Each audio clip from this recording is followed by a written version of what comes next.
Hi there, Joka here with a new layout for the Paige Evans design team. This is the layout I'll be creating today with a lot of buttons. I just got the button press from my boyfriend. This is from VR Memory Keepers. You probably know it already. And I will show you how I created some of the buttons. So these two white pieces are the cutting plates. You will need a piece of paper, then these two pieces for the buttons, and a Mylar sheet, which is also, it comes with the button pieces. And I actually got the set where you have all three sizes of buttons included, and this is the die. So every size comes with a die and two base, a top base and a bottom base. You will see those inserts in a second. So this is the first step. You die cut the paper. Very simple. I added some glue to the paper so that it stays put, but you don't really need to do this. Then you take these off, and now you will add the top and the base inserts. And as you see, there's an A and a B on both of them. Your first step will be A on both. So you just click them into place, and you see that the top one goes in at B, but you will have to set it to A. Both of them, you have to line them up. Then first you put in the top of your button, then you put the paper on it, and then the Mylar, and then you turn it around and press down, and you will hear a click. You will actually not hear a click with the other two steps, but with this one you do. So now your button is gone. It's in the machine, and I removed the pin because I will not need it for this project. And you put this piece upside down into the base, and then you turn it around and press down hard because it doesn't click. It's actually a bit weird. And now your button is done. It's pretty cool, isn't it? I really like them. And I will also show you the middle size button, not the large one, although I did use that as well on this layout, but I thought two would be enough. So you take a piece of paper and you line it up with the die, whatever you want to see on your button, and then you do the same steps as before. I really love this paper that I'm using here. The color is just one of my favorites. So again, I put a little bit of glue in the middle. You can totally skip that. And now I will die cut the paper. Again, here the machine is not going to click, so you just have to, I don't know, it's trial and error, I guess, but it does die cut. For me, so I saw some people are turning around the plates. I don't really know why, because for me it cuts perfectly the first, with one step. And now you set both the top and the base to step A. Then the top of the button, paper, Mylar, you turn it around and press down, and then the top of your button is in the machine. And now you put in the bottom part. You line up the base and the top to B, and then you put this in upside down, turn it around and press down, and your button is done. You only need to remember a few steps, which first is a bit confusing maybe, but it's very easy to remember after. So here are my buttons. For this I used a photo, and I did not use the Mylar sheet on the photos. My idea was that I cut a few buttons and kind of from the same photo. Obviously not this photo, it was a larger size photo, and I actually used two of them because you need the more edge to the paper, if that makes any sense. So oh yeah, the large buttons I did not use the Mylar sheet for, but you don't really need it for any of these because it's never gonna get wet or anything.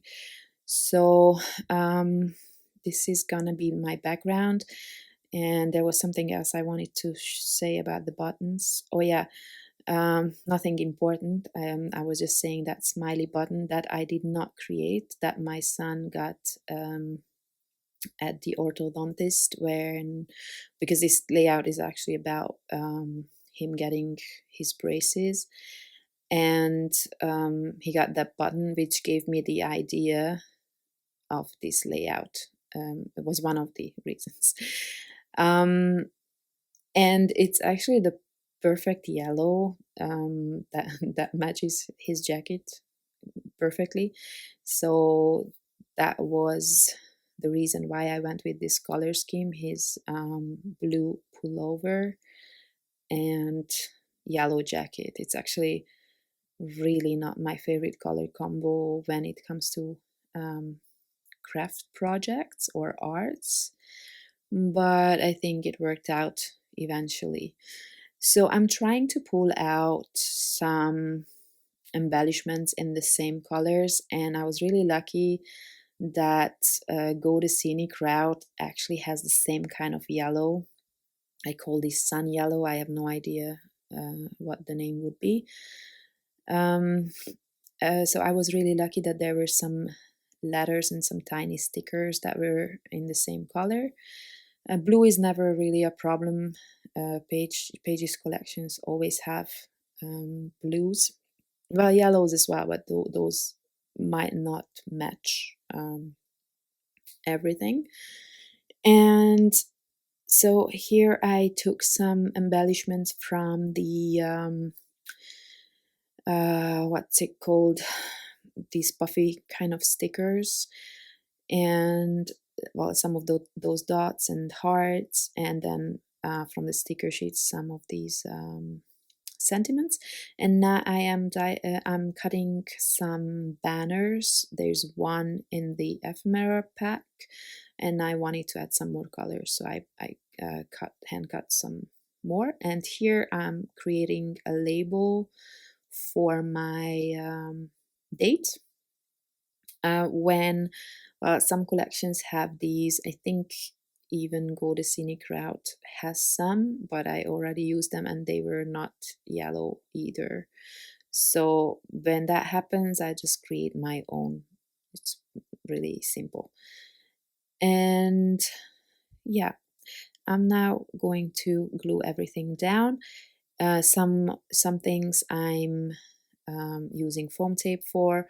All the buttons I used these foam dots. These ones actually come with the button press machine, but you can also buy them separately, and they are thicker than the Scotch tape that I'm normally using, so I didn't even add 2 layers. And then on some of the embellishments, I'm also going to use foam tape, but some of them I'm just gonna glue down with liquid adhesive.